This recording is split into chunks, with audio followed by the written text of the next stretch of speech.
화면 공유도 한번 활성화해 주셔야 될 것 같습니다. 네. 네, 되네요. 감사합니다. 네, 여러분 채팅방에 잘생겼다 한 번씩 써주세요. 잘생겼다. 너무 좋은데. 네. 감사합니다. 이런 게 다 여러분 웃기지만 또 강의의 힘이 되지 않겠습니까? 우리 성현님 강의. 네. 그럼 네, 여러분들 강의 집중해서 잘 들어주시고요. 저는 또 질의응답 때 또 인사드리겠습니다. 네, 파이팅입니다. 감사합니다. 어제 내용도 사실 여러분 Recording in progress. 네, 이제 기록이 되네요. 네, 어제 내용도 사실 깊었는데 오늘 내용은 사실 제가 할 말이 너무 많습니다. 너무 많아서 이거를 시간을 제가 최대한 빠르게 여러분께 다 전달해 드릴 수 있도록 지금부터 1시간 동안 한번 제대로 한번 달려보겠습니다. 오늘 주제는 여러분 현사이트 팩고 무료 강의 2차 주제는 여러분 컨텐츠의 핵심 글쓰기 노하우입니다. 지금 가능하시면 화면 켜주시면 좋아요. 여러분 제가 여러분 얼굴 보면서 강연하면 훨씬 더 에너지가 올라갑니다. 텐션이 올라갑니다. 가능하시면 화면 켜주세요. 네, 시작하겠습니다. 어제에 이어서 강사 소개를 한번 짧게 하고 넘어가야겠죠. 왜냐하면 또 새로 오신 분들, 지인 추천으로 오신 분들 계시니까 또 제가 뭐 하는 사람인지 짧게 소개를 한번 해보겠습니다. 저는 현재 인스타그램에서 동기부여, 자기개발, 그리고 인생 조언 관련 콘텐츠로 약 팔로워 21만 7천 명을 보유한 인플루언서고요.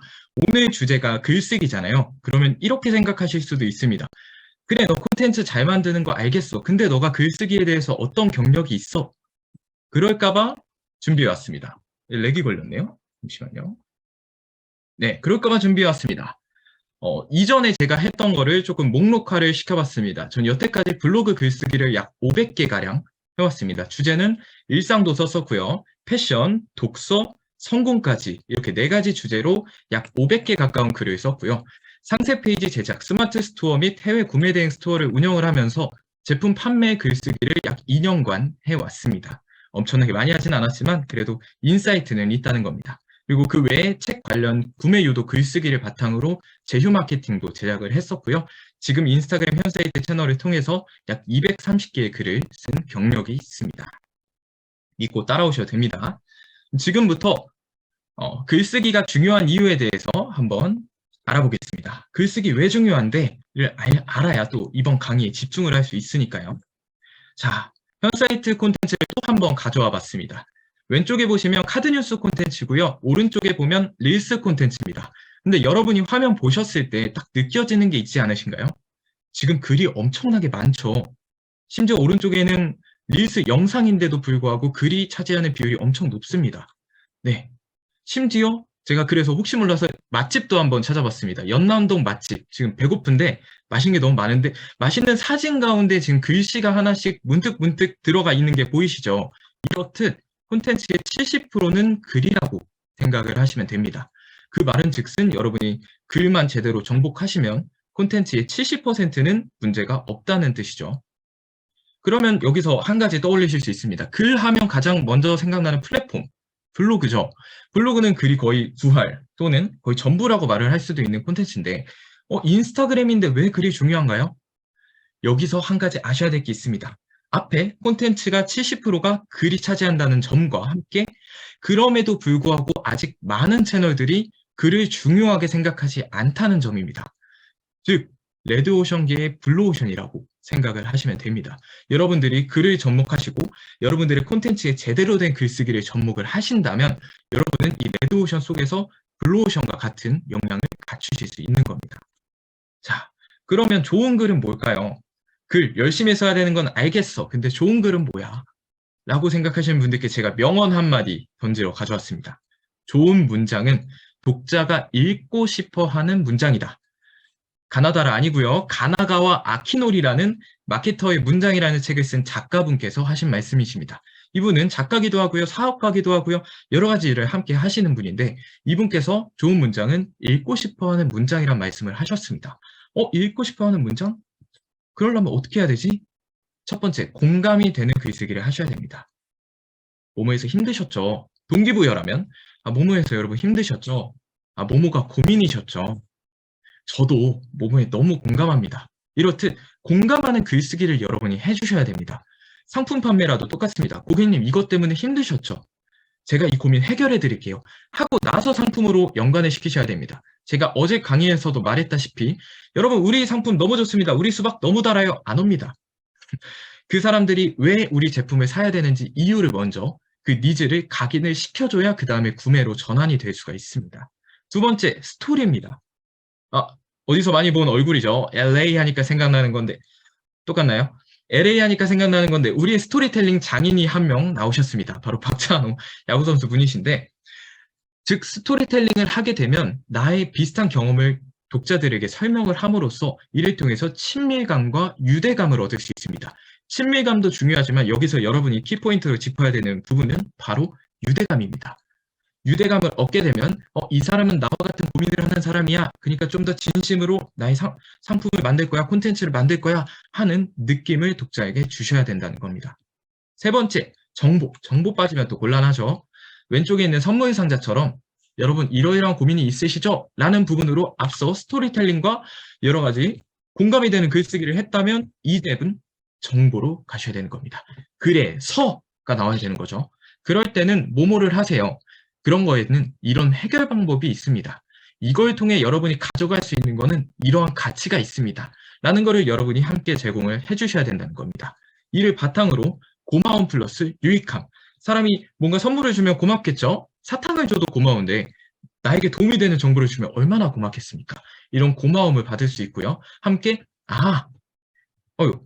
이 채널은 유익한 채널이구나 라는 인식을 심어주시는 겁니다. 그러면 좋은 글이란 어떤 글이 좋은 글일까요? 앞서 여러 가지 방법들을, 노하우들은 단어라고 할 수 있겠죠. 여러 가지 방법들 1, 2, 3번은 소개했는데 그걸 어떻게 접목시켜야 되죠? 지금 여기 나와 있는 사람이 뭔가 말하려고 하는 모션을 취하고 있죠. 즉, 말하기 좋은 글이 여러분 좋은 글이라고 생각하시면 됩니다. 즉, 여러분들이 지금 캡션에 작성하신 거, 여러분이 콘텐츠에 작성하신 거, 그 글 그대로 여러분들이 녹음해서 유튜브에 올릴 수 있다면 좋은 글입니다. 쉽게 생각하시면 됩니다. 그러면 예시를 또 한번 들어줘야겠죠. 예시 없으면 섭섭하니까요. 현 사이트 캡션 내용을 좀 가져와 봤습니다. 여러분이 성공하고 싶은 이유는 무엇인가요? 경제적 자유를 얻고 싶다면 구체적으로 얼마를 언제까지 벌고 싶으신가요? 또는 그 목적은 무엇인가요? 여러분 지금부터 잘 생각해 보세요. 혹시 나도 모르게 하고 있는 말습관이 하나 있으신가요? 혹시 실수를 저질렀을 때 스스로에게 이렇게 심한 책찍질을 하시는 않으시나요? 이렇듯 여기 속에 공감이라는 포인트가 다 들어가 있지만 이거를 버무림에 있어서 중요한 건 구어체를 사용함으로써 상대방하고 나랑 되게 가까운 곳에서 말하는 듯한 느낌을 줘야 된다는 겁니다. 그러면 오케이, 지금까지 기술 다 알겠어. 그럼 이걸 바탕으로 우리가 어떻게 해야 될까요? 사람들을 끌어당겨야겠죠. 지금부터는 사람을 끌어당기는 글쓰기에 대해서 한번 짧게 말씀을 드려보겠습니다. 자, 왼쪽에 지금 있는 아주 파란 넥타이를 메고 있는 아주 멋진 청년이 내가 말이야 이번에 모모를 했는데 내가 말이야 이번에 승진을 했는데 이런 차를 뽑았는데 이런 사업을 준비했는데 오른쪽에 있는 사람 지금 뭐라고 생각하고 있죠? 집에 가고 싶다. 맞습니다. 아직도 여러분 혹시 콘텐츠에 내 이야기만 쓰고 계시진 않으신가요? 화자를 바꾸셔야 됩니다. 내가 아니라 너가 주인공이 되는 글쓰기를 여러분 하셔야 됩니다. 여러분 퇴근하고 너무 힘드시죠? 여러분 주부분들 너무 힘드시죠? 그러면 이제 시청자들이 어떻게 판단하나요? 맞아, 내 마음을 알아주는 채널은 여기뿐이야. 이렇게 가셔야 된다는 겁니다. 그리고 한 가지 더 있죠. 감정을 이 와중에도 건드려 주셔야 합니다. 직장인이라면 직장인이 하는 고민이 뭘까? 회사에서 스트레스가 많겠구나. 소득에 고민이 있겠구나. 30대에 갓 들어간 직장인이라면 결혼 준비 비용이 좀 고민이 되겠구나. 신혼부부라면 앞으로 적금은 어떻게 해야 되고 앞으로 어떤 집에 살아야 되고 이런 고민이 있겠구나. 이런 니즈를 미리 파악을 한 다음에 여러분들의 상품 또는 여러분들의 채널에 해당되는 타겟층이 있겠죠. 그들을 바탕으로 니즈를 파악한 다음에 그 니즈를 바탕으로 공감을 하셔야 됩니다. 여기서 핵심이 뭐냐? 그 사람들만 정하고 나서 공감으로 바로 가는 게 아니라 그 사람들 정한 다음에 그 사람들의 니즈를 적고 나서 그 적은 걸 바탕으로 공감으로 들어가셔야 됩니다. 이 가운데 단계를 진짜 과장 조금만 못해서 99%를 생략하세요. 그래서 그 사람들이 글을 읽을 때 내 이야기인 건 알겠는데 진심을 모르겠네 라는 생각이 드는 겁니다. 그 다음 주부라면 아이들 고민, 집안일 고민, 어떻게 집안일을 꾸려나가야 될지, 아이들을 어떻게 교육을 해야 할지, 또 갓 이제 주부가 된 분들이라면 난 주부가 됐지만 내 정체성을 잃으면 안 되는데 이런 고민들이 있을 수 있겠죠. 이러한 것도 똑같이 타겟층을 정한 다음에 그들이 할 만한 고민을 정하시고 그 다음에 공감으로 나아가시는 겁니다. 그리고 말하는 것도 제가 아까 말씀드렸죠. 좋은 글은 말하듯이 쓰면 된다. 말하는 것도 굉장히 중요한데 여러분 학창시절에 국어 선생님이 말씀하시는 거 들어보시면 어떤가요? 잠이 오죠. 한문 선생님 어떤가요? 잠이 오죠. 무조건 쉽게 말하는 건 정말 중요합니다. 선생님들이 말씀하시듯 쉽게 말하는 것도 중요하고 이러기 위해서는 여러분 단어도 쉽게 쓰셔야 됩니다. 관철됩니다. 이런 말 쓰지 마세요. 이런 말 쓰시지 마시고 이렇게 확정됩니다. 이런 말씀 쓰셔야 됩니다. 이렇게 하셔야 됩니다. 이렇듯 쉬운 단어를 좀 사용해 주셔야 됩니다. 여기에 조금 보너스를 더한다면 예시를 함께 들어주시면 좋겠죠. 제가 아까 뭐라 그랬죠? 본인 이야기는 나중에 예시하실 때 내 이야기를 조금 넣어주시면 됩니다. 근데 내 이야기 중에서도 친구들한테 말하면 빵 터질 것 같은 그런 이야기들도 넣어주셔야 됩니다. 아까 LA에 있었을 때 이런 식으로 가시면 안 됩니다. 그리고 선생님 말하기 중에서도 말하기를 잘하시는 선생님이 있으세요. 바로 누구? 역사 선생님입니다. 역사 선생님들이 여러분 스토리텔링의 장인입니다. 이분들 보고 배우시면 돼요. 잘 가르치시는 역사 선생님 보시면 1800년도에 뭐가 일어났고 1900년도에 뭐가 일어났고 그러니까 이거 왜요?가 아니죠. 누가 어떻게 했는데 그래서 어떻게 했는데 그래서 어떻게 됐어. 그러다가 이렇게 됐네? 이렇게 나아가셔야 되는 겁니다. 멘토 누구? 역사 선생님. 그다음 아저씨 누구세요? 아저씨 누구신데 갑자기 나오셨죠? 이분은 인간 본성의 법칙이라는 책을 쓰신 로버트 그린이라는 사람입니다. 이 사람이 쓴 인간 본성의 법칙 아마 여기 계신 분들 중에 읽으신 분 몇 분 계실 수도 있습니다. 저 같은 경우는 읽다 포기했어요. 왜냐? 책이 두께가 이만한데 심지어 2권입니다. 어렵습니다. 하지만 이 사람이 제시하고자 하는 가치는 정말 중요한데요. 인간 심리의 법칙을 잘 알아야만 우리가 세일즈뿐만 아니라 사람을 설득하는 글쓰기를 잘 할 수 있다는 겁니다. 어떤 게 중요할까요? 이건 이 사람이 한 말은 아니에요. 내가 그래서 얻을 수 있는 게 뭔데? 내가 네 자료를 봤을 때 얻을 수 있는 게 뭔데? 나 너한테 시간 줬잖아. 그럼 넌 나한테 뭘 줘야지. 그 정보는 뭔데? 라는 게 있을 수 있고요. 그 와중에도 우리 한국인들의 특징, 빨리 주세요. 빨리. 그래서 여러분 초반에 결론 던지고 시작하시는 분들 요 이유 때문에 하는 겁니다. 근데 이러한 이유를 모르고 초반에 무조건 던져야 좋지 하고 던지면 안 됩니다. 효과도 못 내요. 왜 이유가 필요한지 그 이유를 이해하신 다음에 적용하셔야 됩니다. 빨리빨리의 예로는 아까 말씀드렸던 것처럼 초반에 결론을 내는 걸 수도 있고요. 우리 말하기, 제가 지금 살짝 빠르게 말하고 있죠. 제가 친구들한테 말할 때는 야, 밥 먹었냐? 지금 여러분들한테 이렇게 하시면 지금 여러분 중에 한 90분은 나가실 겁니다. 이럴 때 상황에 맞춰 빨리빨리 글쓰기를 적용해 주셔야 됩니다. 세 번째, 기분이 나아졌으면 위로를 받고 싶어 할 수도 있고요. 힘을 얻고 싶어 할 수도 있고요. 정말 필요한 말을 우리가 대신 해줄 수도 있습니다. 즉 상대방이 어떤 감정을 느끼고 있을까를 공감했으면 그들의 기분을 나아지게 만들 수 있는 글쓰기를 해주시면 됩니다. 네 번째, 인정받고 싶은 욕구는 사람들마다 있습니다. 그래서 현 사이트가 글을 쓸 때 절대 사람들이 지금 문제가 있더라도 그 문제를 직접적으로 지적하지는 않습니다. 여러분들이 지금 이래서 문제인 겁니다. 이렇게 하면 지금 읽는데 내가 짜증나죠. 내가 지금 놀라고 인스타 켰는데 너한테 훈수까지 들어야 돼? 라는 생각이 들 겁니다. 그렇기 때문에 여러분 이런 것 때문에 고민이시죠? 이렇게 던지는 겁니다. 고민이시죠? 요것 때문에 요즘 힘드시죠? 아니면 이렇게 할 수도 있죠. 요즘 요런 것 때문에 힘든 분들이 점점 많아지시던데 여러분도 혹시 이런 감정 느껴보신 적 있으신가요? 요런 포인트가 들어가는 겁니다. 요걸 엣지라고 하죠. 요런 엣지가 결국 그 글을 맛깔나게 살리는 방법입니다. 그런데 이 엣지를 현 사이트가 엣지 1번, 엣지 2번 가르쳐주지 않는 이유는 뭐다? 여기 설명드린 심리 법칙을 이해하지 못하면 그것이 쓸모가 없다. 그래서 자청님도 심리학을 계속해서 강조하시는 이유가 결국 심리를 이해해야만 사람들이 이해하고 그에 맞는 글쓰기, 상품, 채널 제작할 수 있기 때문입니다. 다섯 번째, 목표 달성. 동기부여 채널이라면 목표 달성이고요. 거고요. 여러분들이 제품을 판매한다면 그 사람의 문제 해결일 겁니다. 결국 이러한 것들을 본 이후에 내 문제가 조금이라도 해결되거나 해결되는 마음을 느끼게끔 만들어 주셔야 됩니다. 그래서 하고 싶은 말이 뭔데? 너가 하고 싶은 말이 뭔데? 결론이 없을 확률 몇 퍼센트? 58,000%. 잘 되지 않는 글쓰기, 성과가 나지 않는 글쓰기의 확률은 이럴 확률이 굉장히 높습니다. 여러분들 상세 페이지에서 또는 여러분들 인스타그램 페이지에서 여러분 이게 너무 좋아요. 이게 정말 좋습니다. 이것도 좋고요. 이것도 좋고요. 이것도 좋고요. 그러니까 이걸 해야 해를 말을 안 해주니까 사람들이 여러분 채널을 팔로우를 안 하는 거고요. 여러분들 채널에서 제시하는 가치를 기억하지 못하는 겁니다.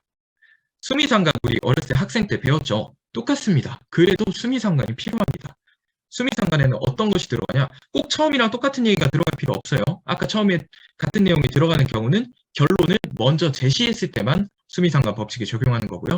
마지막에는 내가 이런 것을 말한 이유 또는 내가 이런 것을 한 해결책을 제시해 주시면 됩니다. 즉, 현사이트 계정으로 한번 적용을 해본다면 우리 모두 성공해야 합니다. 그러려면 미라클 모닝을 해야 된다는 겁니다. 즉, 우리 콘텐츠 게시물에도 미라클 모닝 관련해서 게시물을 적었습니다. 그럼 캡션에서 처음부터 여러분 미라클 모닝 해야 됩니다. 어쩌고저쩌고 어떤 효과가 있고요. 없습니다. 거기에는 내 스토리 또는 여러분 일찍 일어나는 거 힘드시죠? 공감을 해주시는 겁니다. 미라클 모닝 하는 사람 중에 99.9%는 일찍 일어나는 거 힘들어 할 테니까요. 공감을 해주신 다음에 마지막에 그러니까 미라클 모닝을 해야 되고요. 그러니까 100시간 업무를 해야 되고요. 그러니까 우리 제품을 사셔야 됩니다. 그러니까 현사이트 채널을 팔로우 하셔야 됩니다. 그러니까 여러분들이 끝까지 강의를 집중하셔야 됩니다. 이렇게 가는 거죠. 아, 여긴 이런 정보를 전문적으로 쉽게 알려주는 채널이구나 라는 걸 소비자에게 나도 모르게 느끼게끔 만들어주는 겁니다. 그러면 여기서 이런 생각이 들 수 있죠. 그러면 현사이트님처럼 캡션 길게 써야 되나요? 캡션은 무조건 긴 게 좋나요? 아니면 짧은 게 좋나요? 여러분, 초보자의 단계에서는 길게 쓰는 게 어렵습니다. 근데 초보자의 단계 조금만 넘어가시면 그때부터 짧게 쓰는 사람들이 강자입니다. 여러분, 왜 카피라이팅 제목, 썸네일이 왜 짧을까요? 그 안에, 그 짧은 한 문장 안에 내가 10장 동안 제공하고자 하는 이 콘텐츠의 가치를 모두 담았기 때문입니다. 그래서 짧은 문장이 어려운 겁니다. 긴 게 더 쉬워요. 여러분 그냥 내용 이렇게 길게 풀었으면 됩니다. 근데 넘어가면 안 되는데, 그쵸? 이렇게 짧게 넘어가면 안 되는데. 근데 짧게 쓰는 게 그만큼 어렵습니다. 그렇기 때문에 여러분들이 길게 글을 쓰신 다음에 컷. 이 표현은 컷. 아, 이건 좀 과장이야. 이런 표현은 좀 쓰지 마. 이런 거 조금씩 자르셔서 여러분이 예쁜 다이아몬드를, 큰 돌에서 다이아몬드를 만들어 내셔야 됩니다. 그러면 짧은 글로는 그게 안 되나요? 아닙니다. 짧은 글로 감동을 줄 수가 있습니다. 요럴 때 포인트가 뭐냐? 질문을 던지면 됩니다. 제가 여러분들한테 계속 뭐라고 하고 있죠? 여러분들 뭐뭐 하시나요? 현사이트 채널 가보시면 느끼실 수 있습니다. 여러분, 이런 말을 현사이트 채널에서 하시진 않았지만 여러분, 회사 다니는 거 힘들지 않으신가요? 좀 아까 얘기했죠? 여러분, 강의 지금 필요하지 않으신가요? 이렇듯 계속해서 질문을 던져주셔야 됩니다. 근데 이 질문은 아까 말했던 뭐다?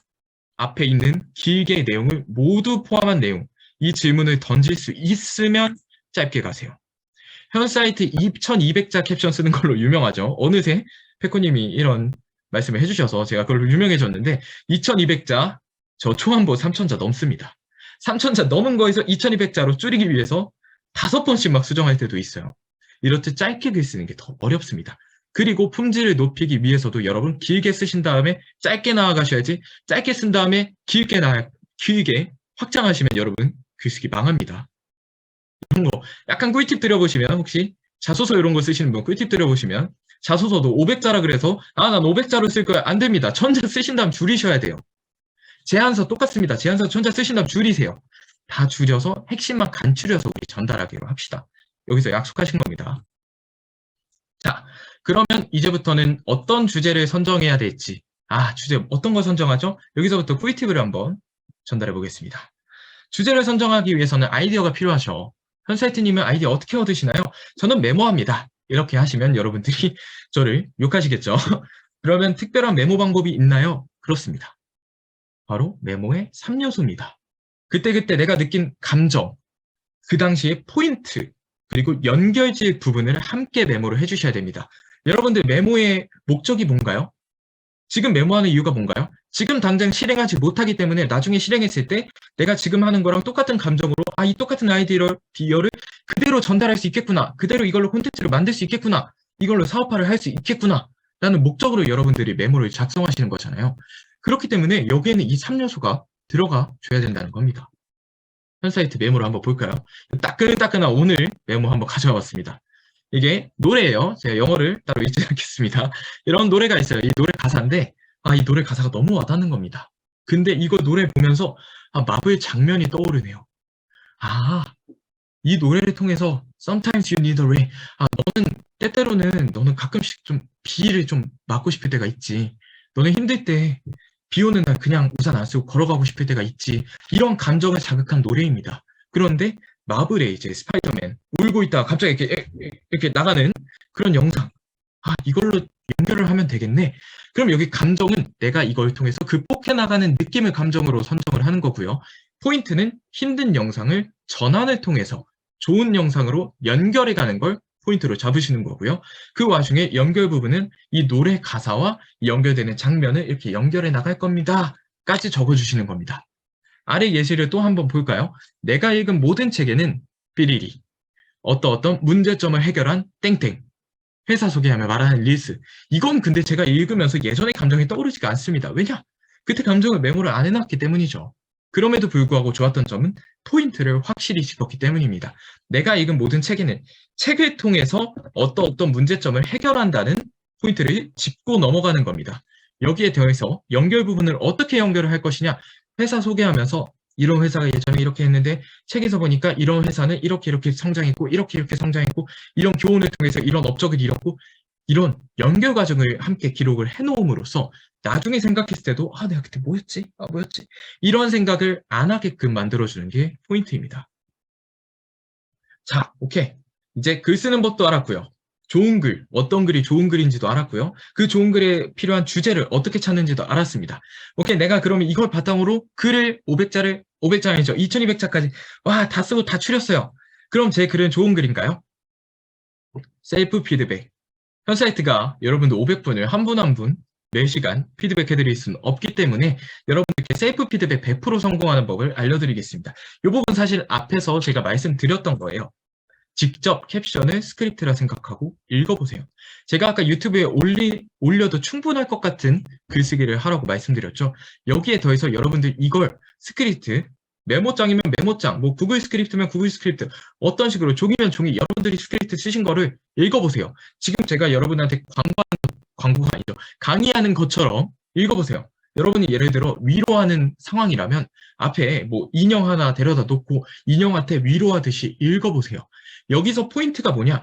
반드시 해시태그 적어놨습니다. 반드시 말로, 눈으로 안 됩니다. 저 같은 경우는 작업을 스터디 카페에서 할 때가 종종 있는데요. 말할 때 나와서 휴게실 가서 말로 합니다. 아니면 집에서 말 한번 해보고 올립니다. 그렇기 때문에 현 사이트 캡션 너무 좋은데 현 사이트 글 잘 쓴다. 이게 이 차이입니다, 여러분. 한번 내가 말을 한번 해보면 분명 글로 쓸 때는 몰랐는데 여기 조금 매끄럽지가 못하네 하는 부분이 여러분 드러납니다. 그렇기 때문에 꼭 말로 한번 얘기를 한번 해보시고 그 다음에 오케이, 요건 최종 점검 단계입니다. 오케이, 이러면 이제 올리러 가시면 됩니다. 자, 글쓰기 실력 빠르게 늘리는 꿀팁까지 왔습니다, 여러분. 벌써 굉장히 빨리 다녀왔어요. 벌써 9시 반이 지나고 있습니다. 지금까지 현 사이트가 알려드린 부분이 여러분 방법이죠. 방법입니다.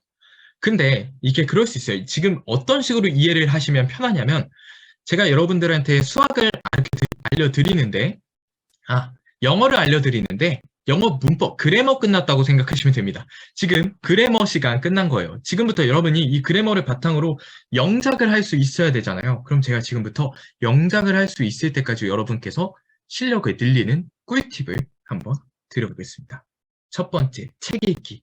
에이, 뭐예요, 현사이트님. 책 읽기 당연하죠. 책 읽기 뭐, 성공하는 데도 중요하고, 부자 되는 데도 중요하고, 다 중요하죠. 당연히 글 읽기 하는데, 책 읽기 중요하겠죠. 근데 여러분, 책 그냥 읽으시죠. 물론, 그냥 읽으라고 말씀하시는 사업가분들, 대표님들도 계십니다. 근데 여기서 저희가 한 가지 짚고 넘어갈 점은, 우리는 글을 잘 쓰려고 책을 읽는다는 겁니다. 즉, 우리는 목적을 갖고 있어요. 예를 들어서 여러분이 어떤 뭐 심리학 책을 읽는다 그래도 여러분이 나는 이 심리학 이해를 통해서 어떠어떠한 글을 쓸 거야 라는 목적을 갖고 읽어야 된다는 겁니다. 여러분들이 카피라이팅과 관련된 책을 읽는다 할 때도 나는 이걸 통해 썸네일을 만들 거야. 나 이걸 통해서 썸네일을 몇 개를 제작할 거야 라는 구체적인 목표를 갖고 나서 여러분들이 책을 읽으셔야 된다는 겁니다. 여기서 한 가지 더 포인트를 짚어준다면 그 목적을 글로 쓴 다음에 그 메모지를 옆에 붙여놓고 책을 읽으시면 좋겠죠. 책을 읽으면서 여러분 메모하면서 읽어보세요. 그리고 특히 여러분 콘텐츠와 관련된 책이라면 더더욱 메모하면서 읽으세요. 근데 여기서 말하는 메모는 나만 알아볼 수 있는 메모가 아닙니다. 지금 제가 여러분께 이렇게 계속 광고를 하는데 강의를 하는 것처럼 나중에 누군가한테 강의를 한다. 나중에 누군가한테 설명을 한다. 근데 그럴 때 스크립트를 1부터 100까지, 저 스크립트 없죠? 이렇게 1부터 100까지 스크립트를 쓰면서 이렇게 강의를 하게 되면 제가 여러분 말하는데 이러고 말을 해야 돼요. 이러면 안 되겠죠. 그런 것처럼 몇 가지 단어, 키포인트, 어떤 문장, 너무 좋았던 문장, 너무 좋았던 표현, 어떤 구성 방식을 그 부분을 내용을 정리를 하면서 나중에 내가 마치 강의를 할 수 있을 것 같을 정도로 메모를 정리를 하면서 읽어주시면 됩니다. 이 정리를 한 것 바탕으로 누군가에게 설명을 한번 해보시면 훨씬 더 좋겠죠. 사실 이 부분은 여러분 글쓰기뿐 아니라 여러분들 책 한 권으로 100권짜리 책 효과내는 법, 이런 썸네일 많이 보셨죠? 이 내용의 핵심이 사실 이겁니다. 두 번째 뭐가 있을까요? 목차 먼저 보시는 겁니다. 여러분 책 읽을 때 저도 옛날에는 학창시절에 공부할 때 왜 공부 잘하는 애들이 목차부터 보는지 도저히 이해가 안 됐습니다. 근데 책 읽을 때 여러분 꼭 반드시 목차부터 훑고 가셔야 됩니다. 목차를 훑을 때 어떻게 훑으시냐면 제가 여러분 아까 낮에 밀착 전수방과 여기 강의방 카톡방에 커리큘럼 올려드린 거 있죠? 여러분들 아마 지금 카톡방 이렇게 확인해 보시면 커리큘럼 적혀 있을 겁니다. 제가 지금 이렇게 말을 하고 있지만 여러분들 중간에 내가 어디쯤 왔지? 지금 얘가 무슨 이야기를 하고 있는 거지? 라는 생각이 들 때면 이렇게 핸드폰을 꺼내서 커리큘럼을 한번 보시면 되겠죠. 똑같습니다. 목차가 바로 그겁니다. 내가 지금 이 작가가 지금 무슨 얘기를 하려는 거지? 좋은 내용인 건 알겠어. 카피라이팅 할 때 이거 조심해야 되고 이거 조심해야 되고 근데 이걸 통해서 결국에 이루고자 하는 게 뭐지? 할 때 목차가 바로 그 방향성을 제시해 준다는 겁니다. 목차를 먼저 이를 통해서 전개 방식을 작가가 이 이야기를 어떻게 풀어내는지를 여러분 한번 주목을 해보세요. 왜냐하면 여러분은 글쓰기를 하실 거니까요. 여러분 한 권의 책이 만들어지는데 피드백이 최소 5번 이상 들어간다고 합니다. 심지어 이 피드백은 그냥 일반인 수준의 피드백이 아니라 작가 수준의 피드백, 출판사 대표, 출판사 관련 사람들 아니면 뭐 전문 카피라이터 분들의 피드백이 들어가기 때문이죠. 그러면 이 한 권의 책은 기승전결적으로 완벽한 책이라는 겁니다. 심지어 이 책이 독자들에게 사랑을 받았다, 베스트셀러다, 몇만 부 판매됐다? 그럼 무슨 말이냐? 이 방식을, 이 저자가 이야기를 풀어내는 방식은 많은 사람들에게 이미 입증이 되었다는 겁니다. 그러면 어떻게 해야 될까요? 내 거에 적용해야겠죠. 내가 예를 들어서 예전에는 뭐 기승전결로 했는데 이 작가가 몇만 부 판매한 작가가 기승전결로 간다. 그러면 나도 기승전결로 한번 가보는 거죠.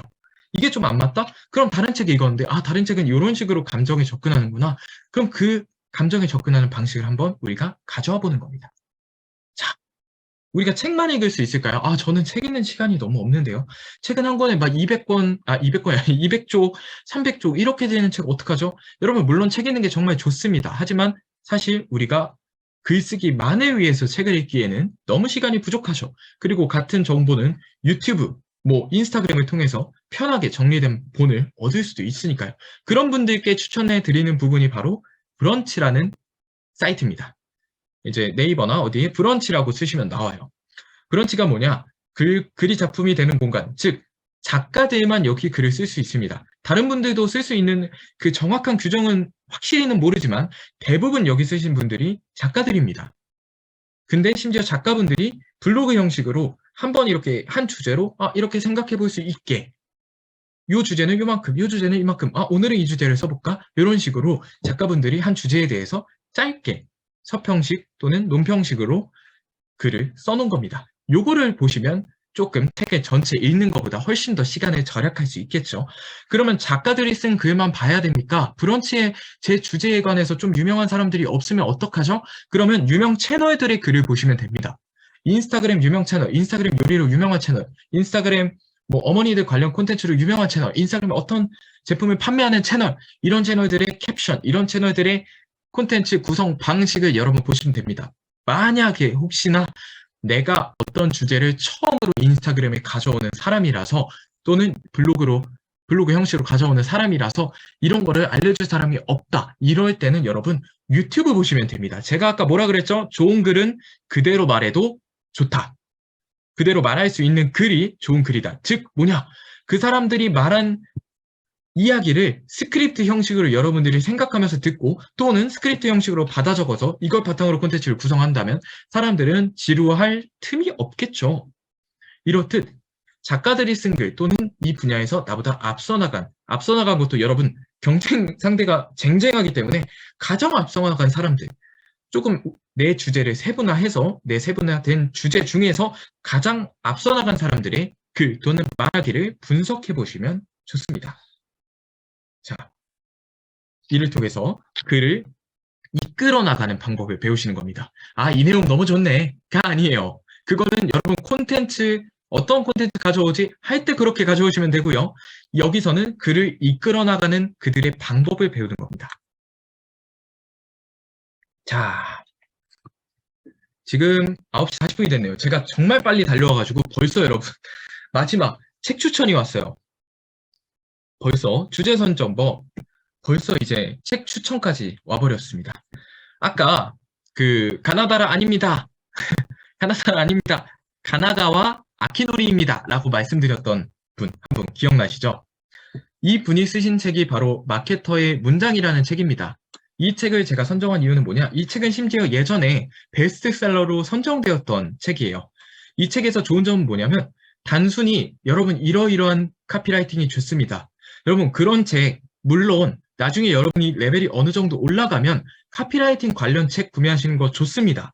저도 카피라이팅 관련 책 한 권 갖고 있습니다. 근데 잘 쓰지는 않지만요. 우리나라 책이 아니어서 우리나라 정서랑 그렇게 잘 맞진 않더라고요. 카피라이팅만 우수수수 적혀있는 책 가져오시는 것도 물론 좋긴 좋습니다. 도움은 될 거예요. 그럼에도 불구하고 제가 이런 글쓰기를 하는 방법을 알려주는 책을 추천드리는 이유는 뭐냐? 바로 여러분들은 방법을 통해서 여러분들의 주제에 각자 적용해 나가야 되기 때문입니다. 심지어 카피라이팅은 카피라이팅 책 이거 언제 쓰여진지 알고요. 여러분 가장 트렌디한 카피라이팅 가져오셔야죠. 가장 트렌디한 카피라이팅은 어디 있다? 여러분 지금 보시는 TV 광고에도 있고요. 여러분들 예를 들어 제가 지금 동시간대에 방영 중인 1타 스캔들이라는 드라마, 제가 정말 좋아하는 드라마, 그 드라마를 소개하는 TVN이나 어떤 회사의 홍보 문구에도 들어가 있고요. 현 사이트 인스타그램 채널에도 들어가 있고요. 여러분들이 이렇게 넘겨서 보시는 유튜브 썸네일에도 들어가 있습니다. 그런 카피라이팅이 정말 많기 때문에 저는 그냥 카피라이팅 이렇게 쭈루루 적혀있는 책을 구매하시기보다는 좋은 카피라이팅을 하는 방법, 왜 이렇게 카피라이팅을 해야 되는가, 마케팅 글쓰기 하는 방법, 이 마케팅 글쓰기에는 어떤 것이 포인트냐, 공감을 바탕으로, 이를 바탕으로 이러한 사람들이 어떤 것에 흥미를 가질까, 이런 것에 흥미를 가지는구나. 그러면 이걸 바탕으로 이 독자들이 행동으로 옮겨가게 하려면 어떻게 해야 할까를 A부터 Z까지 어떻게 독자들에게 설명하는지, 설득하는지 방법을 알려주는 책을 보시면 됩니다. 근데 만약에 나는 나는 아직 책도 많이 읽은 적이 없고 나는 글도 아예 이제 처음 써보고 나는 어떻게 해야 될지 모르겠어 라는 생각이 드시는 분들께 책을 한 권 더 가져왔어요. 제목은 기획자의 독서입니다. 이 책 여러분 아는 사람은 다 안다의 책이에요. 왜 아는 사람은 다 안다냐?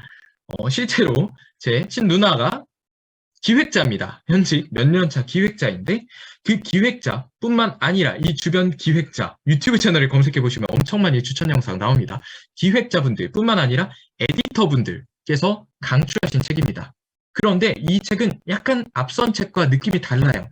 앞선 책은 이러이러한 원리를 바탕으로 여러분 이렇게 글쓰기를 하시면 됩니다. 이럴 때는 이렇게 적용하시고 이럴 땐 이렇게 적용하시고 그런데 그 원리가 이거입니다. 라고 설명해주는 책이었다면 뒤에 있는 기획자의 독서라는 책은 기획자 또는 내가 에디터로서 생각하는 방법. 여러분 제가 지금 책 홍보 아닙니다. 이거 홍보 아니고요. 여러분들 뭐 빌려보셔도 상관없고요. 아마 빌리실 수 있을 거예요. 좀 된 책이라서. 이 책에 대해서 지금 말씀드리는 게 단순히 책을 여러분 이 책 읽어보세요 수준에서 듣지 마시고 왜 이 책을 접근해야 되는지, 이 책을 통해서 내가 얻어가야 되는 것이 무엇인지 다른 책 읽으셔도 되고요. 다른 유튜브 영상 보셔도 되고요. 다른 강의 들으셔도 돼요. 접근법을 알려드리는 겁니다. 말은 책 추천이지만 저는 지금 여러분들께 접근법을 알려드리는 거예요. 여기 강의 듣고 나서 여러분들 분야 또 강의 들으실 수 있어요. 그런데 강의 듣기 전에 여러분 질문을 해보셔야겠죠. 내가 이 강의가 왜 필요한가? 어떤 부분에서 필요한가? 그 부분에 대한 접근법을 알려드리는 겁니다. 기획자의 독서 같은 경우는 기획자 또는 에디터로서 생각하는 방법을 필요로 한다고 제가 말씀을 드렸고요. 두 번째가 정말 중요합니다. 글쓰기에 대한 강박을 없애주는 책이에요, 여러분. 현 사이트 저 굉장한 완벽주의입니다. 백호님도 인정한 완벽주의입니다. 저는 콘텐츠 하나 올릴 때도 캡션 마음에 안 들면 2200자 쓰고 나서 다 지워요. 저 심지어 처음부터 씁니다. 그래서 심지어 제 메모장에는 한 가지 주제로 한 가지 콘텐츠를 올리기까지 한 4가지 2200자, 거의 8800자죠. 거의 만자죠. 만자가량의 버려진 글들이 있을 정도로 저는 완벽주의자입니다. 근데 이런 제가 심지어 예전에는 더 완벽했어요. 근데 더 완벽하면 어떤 일이 벌어지냐? 시작을 못합니다. 또는 내 글이 마음에 안 들면 아예 안 올려버려요. 지금 저는 최대한 저와 타협하고 이런 부분은 이렇게 조금 조정을 해보고 이런 부분은 내가 그래 내 자신한테 이런 부분은 조금 양보하고 이런 부분은 그래 이 부분은 그래도 내가 욕심을 내야 돼 하는 부분들이 있었는데 이런 강박을 조금 없애주는 책입니다. 그런데 이 강박을 그냥 그래 너 잘하고 있어 이런 식으로 없애주는 것이 아니라 그 방법을 알려줍니다. 여러분들이 새로운 책을 구할 때 어떤 부분에 집중을 해야 하는지, 여러분들이 새로운 주제를 탐색할 때 어떤 부분에 집중을 해야 되는지, 글을 바탕으로 독자들은 어떤 부분에 생각을 갖고 있는지. 그렇기 때문에 처음 읽는다면 이 책 읽으시고 그 다음에 앞선 책 읽으시기 바랍니다. 책 추천이 길었는데 지금부터는 여러분들께서 앞서서 저희 카톡방에 이번에는 조금 이벤트 형식으로 질문을 좀 받아봤어요, 여러분. 질문을 받아봤는데 너무 많은 분들께서 투표도 해주셨고요. 질문도 너무 많은 분들께서 해주셨습니다. 근데 사실 여러분 해시태그는 글쓰기와는 큰 관련성은 없습니다. 그럼에도 제가 해시태그 관련해서 조금 질문에 답변을 한번 해보겠습니다. 이 부분은 제가 가져온 부분이고요. 이 부분에 있어서 뭐 추가 질문이나 아니면 추가 설명은 뭐 고윤 대표님께서도 조금 도와주실 수 있습니다. 일단 제가 생각했을 때 해시태그는 여러분들 말씀하신 것처럼 본문의 해시태그를 달든지 댓글의 해시태그를 달든지 상관이 없습니다, 여러분. 상관이 없는데 현 사이트 같은 경우는 대부분 댓글에 해시태그를 다는 경우가 많습니다. 그 이유가 무엇이냐? 현 사이트는 캡션을 2200자로 채우거든요. 그리고 채우지 않는다 하더라도 아래 그냥 이렇게 해시태그 남겨져 있는 것보다는 그보다 댓글에 그냥 깔끔하게 여러분 오늘도 화이팅 하세요 라고 말을 한 다음에 그 아래 해시태그를 숨겨서 적어주시면 좀 더 깔끔하겠죠. 그렇기 때문에 해시태그를 적는 거고요. 또 다른 질문 중에서 단어 대신 어떤 해시태그 뭐 자기개발, 여러분 이런 식으로 자기개발해야 합니다 라고 글을 쓰는데 거기에 자기개발 대신 샵하고 자기개발 파란색으로 이렇게 입력을 하시는 분들이 계세요. 저도 예전에 처음에 그랬던 부분이 있었고요. 그럼에도 불구하고 저는 지금 그 방법은 사용하지 않고 있는 이유가 딱히 영향이 없습니다. 영향이 저는 없다고 생각을 하기 때문에 그런 부분에 있어서는 그냥 여러분들 그 관련 해시태그는 마지막에 적어주시면 됩니다. 그리고 이 질문이 사실 어떤 해시태그를 달아야 되나요? 라는 질문으로 해석이 될 수가 있는데 사실 그 부분은 제가 여러분 이럴 때는 이런 해시태그 다시고요. 이럴 때는 이런 해시태그 다시고요. 이런 말 하시는 분들이 있으시면 사람 솔직히 믿지 마세요. 그렇게 좋지는 않습니다. 왜냐하면 해시태그는 계속 유동적이에요. 우리가 지금은 자기 개발에 관심이 있을 수 있는데 자기 개발에 관심이 있는 사람이 나중에 동기부여에 관심이 있을 수도 있고요. 뭐 혼자 살아나가는 법이라는 해시태그에 관심이 있을 수도 있습니다. 그렇기 때문에 해시태그는 어떤 해시태그를 쓰려면 여러분이 그 전에 여러분들 글 주제를 정하시고 글을 바탕으로 글을 전부 다 작성하시고 마지막에 이 주제를 다루는 콘텐츠들이 어디에 있나 해시태그를 한번 검색을 해보시면서 그 주제와 관련된 콘텐츠와 관련된 그 주제에 관련된 해시태그를 남겨주시면 됩니다. 이 부분은 나머지 이제 추가 질문은 이제 이 7가지 질문 끝나고 나서 한번 진행을 해볼게요. 글쓰기 관련해서 아마 여러분들께서 오늘 강연을 듣고 나서 글쓰기와 관련된 질문이 사실 여기 많이 없었어요. 그렇기 때문에 그 관련 질문을 하는 데 있어서 시간을 좀 사용하기 위해서 이 부분을 조금 짧게 이렇게 하면서 넘어가도록 하겠습니다. 두 번째, 깔끔하게 글 쓰는 방법. 이 부분은 제가 아까 사실 말씀드렸죠. 여러분들 2200자 글 쓰실 때도 3000자에서 줄여나가셔야 됩니다. 여러분들이 500자의 글을 쓴다 그래도 한 1000자, 800자 정도는 쓰고 나서 계속해서 정리해 주셔야 됩니다. 그런데 이 정리할 때 살짝의 팁을 드리면 이 정리하는 부분에 있어서 주의 깊게 봐야 될 부분이 접속사, 그래서, 그렇다면, 사실 이런 부분 조금 조심해 주시고요. 이모티콘을 내가 너무 과하게 쓰진 않았나 이런 부분도 조금 보시면 좋고요. 그리고 줄맞춤. 진짜 줄맞춤 안 하시는 분들 굉장히 많습니다. 콘텐츠 글쓰기 할 때도 줄맞춤 필수입니다. 지금 오늘 강연 콘텐츠뿐만 아니라 현 사이트 콘텐츠 중에 줄맞춤 깔끔하게 안 된 콘텐츠들 하나도 없습니다. 그렇기 때문에 여러분 계속 정리해 가시면서 그런 부분 위주로 정리해 나가시면 좋습니다. 그리고 깔끔하게 글 쓰는 방법을 배우기 위해서는 지금 어떻게 보면 유명 채널의 강의를 들으러 오신 거잖아요. 이뿐만 아니라 아까 말씀드렸던 브런치 또는 내 관련 주제에 대해서 굉장히 잘 나가고 있는 채널에 들어가서 그들이 끊고 넘어가는 타이밍을 한번 확인해 보세요. 현 사이트가 왜 여기서 질문을 던지는지, 현 사이트가 여기서는 왜 마지막에 이렇게 한번 해보세요 하고 끊어버리는지 그 이유를 한번 살펴보시면 좋습니다. 세 번째, 상업적 요소로 후킹 잘 되는 문구.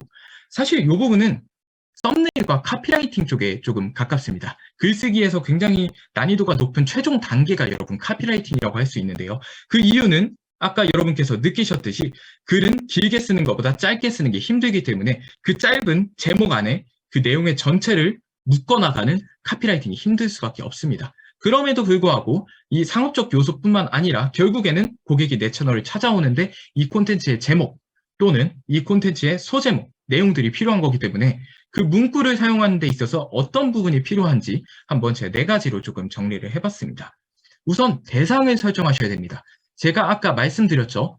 그냥 공감 다음에 바로 오케이, 이 사람한테 필요한 게 이거, 감정으로 가는 게 아니라 오케이, 주부면 어떤 고민이 있겠구나. 이 고민을 바탕으로 감정으로 나아가셔야 되고요. 회사원이라면 회사원들에게는 이러이러한 고민이 있겠구나. 그럼 이 고민을 해결해 주기 위해서는 이러이러한 부분을 감정적으로 다뤄야겠다로 나아가셔야 됩니다. 이 부분을 후킹 멘트에도 넣어주셔야 돼요.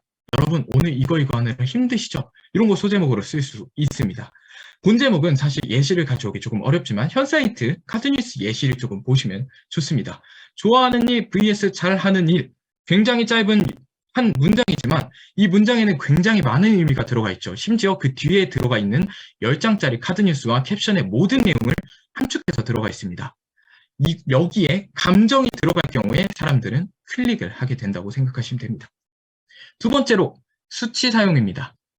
뭐뭐 100%, 20대, 30%. 사실 이 부분은 앞선 대상 설정의 타겟팅을 좁혀주시는 부분이라고 생각을 하시면 됩니다. 그렇기 때문에 수치를 사용하는 부분이고요. 이 부분은 뭐 카피라이팅뿐만 아니라 여러분 글쓰기에도 적용이 됩니다. 실제로 여러분이 어떤 부분에서 설득을 하고 싶을 때, 우리 제품을 구매하게끔 하고 싶을 때, 제가 어제 콘텐츠 강의에서 말씀드렸던 부분인데요. 예를 들어서 내 콘텐츠를 내 제품을 이미 나는 스마트 스토어에서 팔고 있어. 근데 내 제품을 100명이 샀는데 100명의 평점이 4.8점이야. 그러면 이 4.8점이란 것을 콘텐츠 속에서도 제목에서도 숫자로 입력을 해주면 좋겠죠. 또는 100명 중 4.8점이라면 약 95명, 100명 중 95명이 만족한 그 제품. 이런 식으로도 나갈 수가 있겠죠. 그 다음 세 번째, 절대, 설마. 이런 카피라이팅 문구. 또는 이거를 수식어라고 하죠. 이런 부분 굉장히 효과적으로 사용하실 수 있습니다. 현 사이트 글을 보시면 이런 부분이 굉장히 많아요. 설마 여러분 아직도 이거 모르고 계신가요? 설마 여러분 지금 아직도 이렇게 하고 계신가요? 사실 이렇습니다.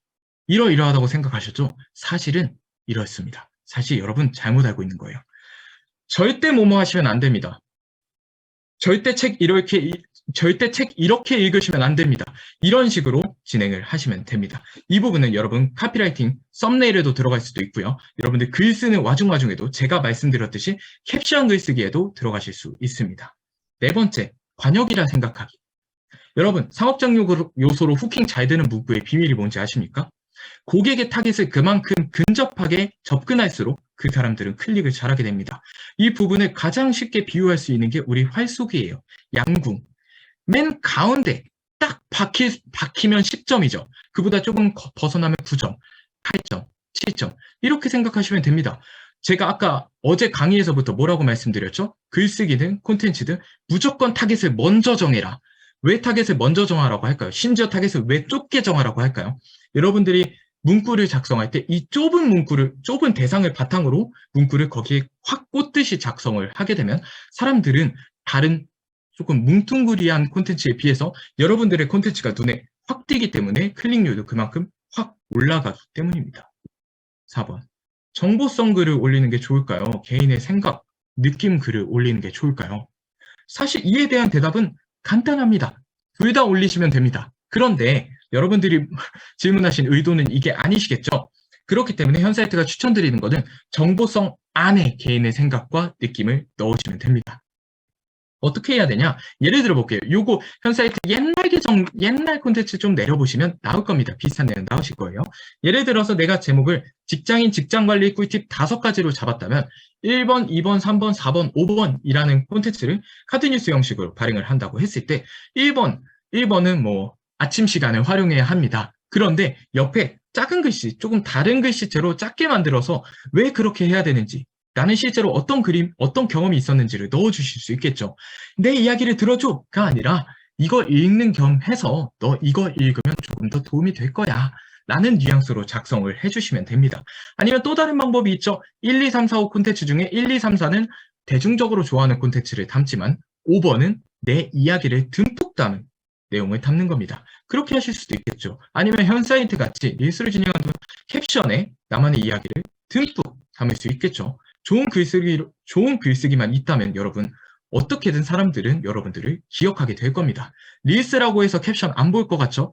현사이트 댓글 들어가 보시면 확인하실 수 있습니다. 현사이트 채널은 여타 다른 채널과는 다르게 릴스인데도 불구하고 캡션 관련된 내용을 댓글로 적어주시는 분들이 굉장히 많습니다. 여러분 릴스라 해서 캡션 게을리 쓰시면 안 됩니다. 릴스도 캡션 꼼꼼하게 쓰셔야 됩니다. 그런데 그렇게 쓸 때 이런 방법이 들어가야 된다는 겁니다. 이뿐만 아니라 만약에 나는 정보성 글만 좀 위주로 하고 싶어. 그렇다면 정보성 글 한 2개, 3개 정도 올려주시고 하나는 내 이야기를 조금 섞어서 올려주세요. 또는 내가 이러한 성공 관련 콘텐츠를 한 9개 정도 게시했다면 하나는 우리 어제 말했다시피 내가 이런 콘텐츠를 올리게 된 이유 또는 내가 이런 거를 하는 이유와 같이 내 관련된 이야기를 한번 엮어주세요. 다음 5번입니다. 벌써 5번째예요. 말투. 친근한 말투로 가야 되나요? 전문가스러운 말투로 가야 되나요?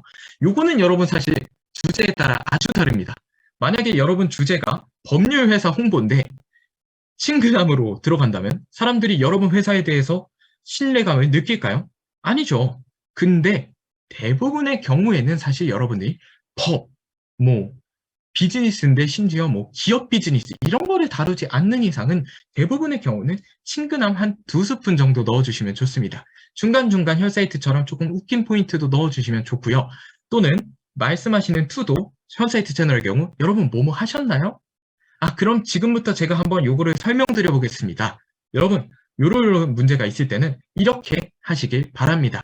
이런 식으로 상대방에게 말하듯이 하지만 친구랑 말하는 건 아니고 제가 여러분께 이렇게 재밌게 말하듯이 이런 어투를 조금 사용해 주시면 좋습니다. 그럼에도 불구하고 전문가스러움은 여러분 말이 아니라 여러분 콘텐츠 내용으로 어필하셔야 됩니다. 이걸 보고 이걸 반대로 가는 경우를 보고 속빈 강정이라는 말을 쓰는 경우가 있죠. 똑같습니다. 사자성어가 굉장히 잘 맞아요. 전문가스러움은 우리 콘텐츠에서 또는 내 브랜드에서 풍겨서 나가야 됩니다. 그런 걸 풍겨져 나가는 데 있어서 말투는 어느 정도의 효과는 있겠죠. 그럼에도 불구하고 말투가 해치지 않는 정도만 된다면 그 전문가스러운 내가 여러분께 제공하는 콘텐츠에 대한 신뢰감은 여러분 콘텐츠에 대한 내용 혹은 데이터베이스, 앞선 수치 이런 글쓰기 포인트로 가져가시면 됩니다. 벌써 6번입니다. 프로필에는 어떤 문구를 써야 되나요? 프로필에도 글쓰기가 있는데요. 라고 생각하실 수 있습니다. 프로필에는 이런 내용을 조금 써주시면 좋습니다. 첫 번째로 전문가. 내가 만약에 교수다 또는 내가 만약에 뭐 자청님 같은 경우에는 이상한 마케팅이라는 채널을 운영하고 있다. 또는 내가 뭐 몇백만 유튜버다. 이런 거면 어필을 해주셔야겠죠. 또는 내가 제품을 판매를 하는데 내 제품에 뭐 어떤 좋은 점이 있다. 라면 어필을 해주셔야겠죠. 또는 여러분이 작가라면 굉장히 많습니다. 작가 계정 보시면 하나둘 공통점이 있어요. 어떠한 책 작가, 어떠한 책 집필. 이렇듯이 작가라면 어떤 책을 발행했는지도 함께 적어주시면 좋습니다. 세 번째로는 채널의 목적입니다. 현사이트 채널에 들어왔는데 물론 콘텐츠로도 확인할 수 있고 프로필로도 확인할 수 있겠죠. 그럼에도 불구하고 어떤 채널인지 알려주는 겁니다. 예를 들어서 현사이트의 경우 하루 1분 동기부여를 통해 여러분들의 성장을 돕는 채널입니다. 이렇듯이 한 줄로 여러분들께 채널에 들어왔을 때 내 채널이 뭐 하는 채널인지를 소개하는 거죠. 마지막 네 번째는 나는 이 위에 걸 하나도 쓸 게 없어. 그럼 챌린지라도 적으세요. 내가 지금 뭘 하고 있는지, 내가 지금 뭐 아침 러닝을 어떤 식으로 하고 있는지, 미라클 모닝 몇 일 차인지 이런 식으로라도 적어주시면 됩니다. 프로필은 이력서입니다. 이렇게 생각하시면 좋아요. 여러분 아래에 있는 콘텐츠는 여러분들의 포트폴리오고요. 위에 있는 프로필은 여러분들의 이력서입니다. 이력서에는 어떤 것을 써야 되는지 이력서라고 생각하시면 지금 바로바로 어떤 걸 써야겠다라고 생각하시는 분들이 생기실 거예요. 그런 거 쓰시면 됩니다. 마지막 7번입니다. 창작 vs AI 카피라이터 이거 어떻게 생각하시나요? 현 사이트의 경우 사실 챗GPT를 사용은 해봤습니다. 사용을 해봤는데 저는 지금 제가 직접 적고 있는데 챗GPT가 가장 좋은 점은 뭐냐? 여러분 콘텐츠 만들 때 제일 시간 많이 드는 게 자료 탐색입니다. 이 자료가 어디 있는지도 모르고 이 자료를 어떻게 찾아야 될지도 모르고 이 자료가 구글에 있는지 유튜브에 있는지 어떤 블로그에 있는지 또는 이 자료가 정확한 자료인지 알 수가 없죠. 그런데 AI에는 입력만 제대로 잘하고 얘한테 명령만 잘하면 여러분들의 니즈에 꼭 맞는 정확한 정보를 갖다 주는 게 바로 AI입니다. 근데 이걸 그대로 복붙을 하면 될까요? 안 되죠. 그걸 바탕으로 여러분만의 색을 입히셔야 됩니다. 즉 여러분이 소금도 치고 양념도 치고 미원도 치고 이렇듯 MSG를 여러분이 함께 쳐주셔야 된다는 겁니다. 그렇기 때문에 현사이트가 말씀드리는 것은 정보 수집 후에 이걸 가공해서 쓰는 건 좋습니다. 하지만 물론 시간 절약적인 측면에서 굉장히 큰 도움이 되니까요. 그렇기 때문에 챗GPT 꼭 한번 배우시는 건 좋죠. 하지만 이걸 그냥 복붙을 할 거야. 그건 좋지 않습니다. 그거는 추천드리지 않아요. 그렇기 때문에 오늘 앞선 질문 7가지 이 부분은 사실 질문 여러 가지를 다뤘지만 이 부분에는 여러분들이 채팅창에 올려주신 10가지 질문이 다 들어가 있고요. 그리고 제가 이 질문에서 좀 말씀드리고 싶은 거는 이 질문 정말 중요합니다. 하지만 제가 앞서서 강의 때 말씀드린 부분 여러분들이 기억만 하시면 사실 이 질문 그냥 알아서 풀립니다. 글쓰기, 좋은 글쓰기 어떤 건지 여러분 알아서 풀리고요. 여러분들 주제 어제 말씀드렸던 나만의 이키가이 제대로 정하고 그 다음에 그걸 바탕으로 어떤 글을 써야겠다라는 주제를 정했으면 그 주제를 바탕으로 어떤 사람들이 글을 잘 쓰나 확인하고 제가 오늘 알려드린 방법을 통해서 글만 쓰시면 여러분 사실 여기서 이 질문에 대한 답은 이미 다 나와 있습니다. 그리고 여러분들의 콘텐츠의 클릭률도 이걸 적용하기 전보다 훨씬 더 올라갈 거고요. 그렇기 때문에 오늘 알려드린 거 꼭 기억하시고 이거를 여러분들 콘텐츠에 작게라도 내일이든 내일 모레든 빠른 시간 안에 한 번만 적용해 보세요. 한 번만 꼭 적용해서 꼭 여러분들의 것으로 만드셔야 됩니다. 자, 오늘 강의 여기까지 들어주시느라 너무 고생 많으셨고요. 지금부터는 사실 시간이 오늘 조금 빨리빨리 말을 해서 그런지 시간이 조금 남았어요. 그래서 페코님 혹시 마이크 풀어주시면 예, 다음에 진행 함께 하면 될 것 같습니다. 네. 네. 일단 공유를 중지하고 아, 이제